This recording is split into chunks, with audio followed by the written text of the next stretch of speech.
कईयों ने देखा है नरेगा को, कईयों ने उसको अनुभव किया है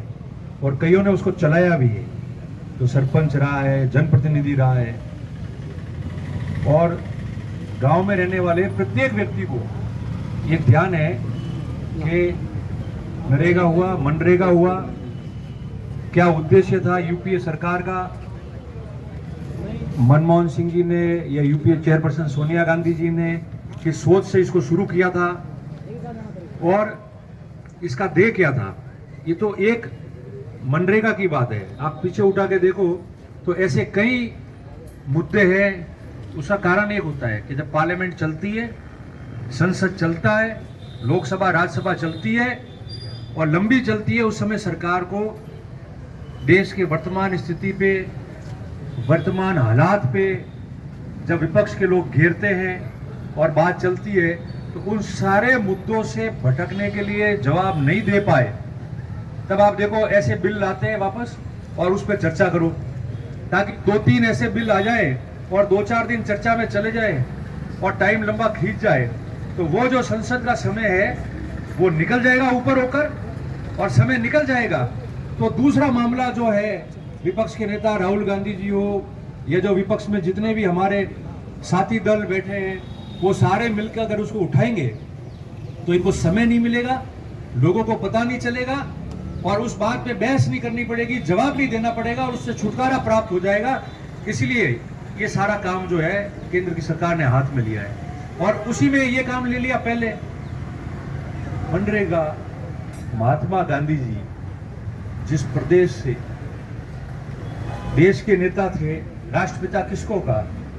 आजादी के पूर्व, आजादी के बाद इस संसार में, इस देश में मनुष्य जीवन लेके जिया, उनमें एक महात्मा गांधी थे जिनको राष्ट्रपिता हमने कहा और राष्ट्र का पिता बताया। और राष्ट्रपिता के नाते इस देश में, इस देश के संचालित सभी सरकारी कार्यालय में वो प्रशासनिक अधिकारी बैठता हो, वो राजनेता मंत्री बैठता हो, देखो तो राष्ट्रपिता महात्मा गांधी जी की, भारत रत्न बाबा साहेब भीमराव अंबेडकर जी की, इनकी जो है तस्वीरें आपको स्थायी परमानेंट हर जगह मिलेगी। उसका एक संदेश था, क्योंकि संविधान जिसने बनाया उसको इस देश के प्रत्येक पीढ़ी ने सीखना, समझना, अनुभव करना, उसका लाभ लेना और उसके सहारे जीना और अपने अधिकारों को प्राप्त करना, और उस महापुरुष को प्रत्येक व्यक्ति याद करे और उनके आदर्शों पे, इस राष्ट्रपिता महात्मा गांधी जी के आदर्शों पे, बाबा साहेब भीमराव के अंबेडकर जी के आदर्शों पे ये देश और कानून और व्यवस्था और संचालन चलता रहे और जो लोग आवे उनको आदर्श मानकर, उनको देखकर पीढ़ी अनुभव लेता रहे। इसलिए लगाई है, ऐसे थोड़ी लगाई है। और आप जिस प्रदेश से सर्वोच्च पद पर जो बैठे हैं देश में सारे, प्रधानमंत्री जी खुद गुजरात के मुख्यमंत्री रहे, वहां से उनकी जन्मभूमि, राष्ट्रपिता बने महात्मा गांधी जी ने सबके साथ संघर्ष किया, आजादी हुई, पर मूलतः जमीन और स्थान वहां से है, उस प्रदेश से। और हम लोग मान सम्मान देने के लिए रखा, क्योंकि बापू के जो आदर्श थे और वो चाहते थे कि लाभ प्रत्येक व्यक्ति ले। उनका कहना था कि समाज का प्रत्येक व्यक्ति है, उसको लाभान्वित होना चाहिए, उसको लाभ लेना चाहिए। तब जाके वो नेहरू जी के नाम बदल दिए, कई जगह उनके बदल दिए, सब बातों पे विरोध हुआ है। मगर आज महात्मा गांधी जी की बात खत्म करके, नाम खत्म करके आपने रखा है, तो मैं समझता हूं कि कुछ पीछे बाकी रहता नहीं है बोलने के लिए। देश किस दिशा में जाएगा और लोग क्या सीखेंगे, पीछे वाली सरकारें आएगी, पीढ़ी आएगी, क्या सीखेगी, तो इसका प्रत्येक उस पर होता है। और मनरेगा तो लाया ही इसीलिए था, और यूपीए की सरकार आई, मनरेगा शुरू किया। उससे पहले आप जानो, एक उदाहरण आप सबको ध्यान है कि 98 में जब कांग्रेस की सरकार 90 के दौर के बाद में पहली बार बनी, 8 साल बाद में, समरजीत सिंह जी एमएलए थे 98 में, 2000 में भीषण अकाल हुआ। राजस्थान जो है ये अपना वाला भाग तो पूरा उसके चपेट में था। सोनिया गांधी जी खुद यहीं आई थी और अपने इसी रास्ते से यहाँ बाड़मेर और सब जगह गुजरी गई। उस दौरान भी कांग्रेस पार्टी, कांग्रेस के सरकार, कांग्रेस के नेताओं, कांग्रेस के मुख्यमंत्री, कांग्रेस के मंत्री, उनकी ये सोच रही थी कि राजस्थान में किसी को भूखा सोने नहीं दिया।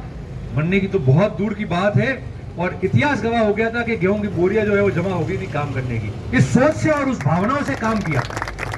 और इसलिए वो मनरेगा आया कि लोगों को काम मिल जाए, गांव के बाहर नहीं जाना पड़े, पलायन करना नहीं पड़े, किसी के पास रोजगार नहीं है वो बैठा है छोटा मोटा काम कर सके। और यहां तक कि भारत सरकार जो यूपीए सरकार थी, कांग्रेस की, डॉक्टर मनमोहन सिंह जी की सरकार, उन्होंने यहां तक समय में भी छूट दे देते थे। गर्मी होती थी समय सीमा में छूट कर दी। कई मुद्दे आए, रोजगार दिन बढ़ाने, पेमेंट बढ़ाने, सब पे किया। और आज क्या हालत है? कल मैं सुन रहा था बाड़मेर के हमारे सांसद को लोकसभा में, उन्होंने पूरा वर्णन करके बाड़मेर में कितना बकाया है, पेमेंट अभी नहीं जा रहा है, उसके बारे में उन्होंने, आप सुनना कि इतना पेमेंट तो हमारे यहाँ बकाया है। ऐसे मैंने अलग अलग सांसदों को सुना हुआ।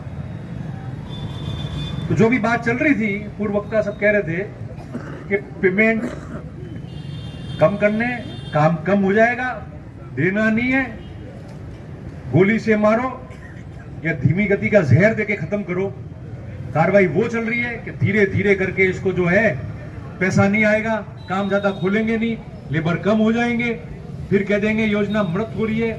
इसका रिस्पांस नहीं आ रहा है, इसका काम नहीं हो रहा है, इसलिए इसको घटा दो, दिन घटा दो, पेमेंट घटा दो और उसके बाद में बिल्कुल फ्री। और कभी इतिहास में रह जाएगा कि ये था मनरेगा और हम लोग देखते थे। तो हम सब मिलकर, हम सबका ज्ञापन तो दे ही रहे, मगर सबका बहुत मजबूत विरोध है कि देश चलाना है तो आपकी जो अच्छी नीति है, सिद्धांत है, उस पर चलाओ, काम अच्छा करो, रिजल्ट लाओ, रिजल्ट दो लोगों को। केवल पुरानी सरकार जो कांग्रेस की रही है या एनडीए यूपीए की रही, उनको एनडीए समर्थित लोग, ये सरकारें प्रदेश में या देश के अंदर, अगर उनके सिर्फ नाम चेंज करने से समय पसार करना है खाली और चुनाव में वोट लेके सत्ता हासिल करके बैठना है, तो इससे उस प्रदेश को और देश को बहुत पीछे ले जाने वाली कार्रवाई चल रही है। ऐसी 50 उदाहरण है जो इन्होंने किया। आप लोकसभा या राज्यसभा का कोई भी सत्र भी उठा के देख लेना, उसमें ये ऐसी बातें कराएंगे 2, 4, 5, 10 दिन है ना, बेतुकी बातों से कराएंगे कि बस इससे टाइम पास हो जाए, चले जाए, कोई काम नहीं हो। इसलिए हम सब मिलकर विरोध दर्ज कराते हैं और इस ज्ञापन के माध्यम से देश में सब लोग मांग करके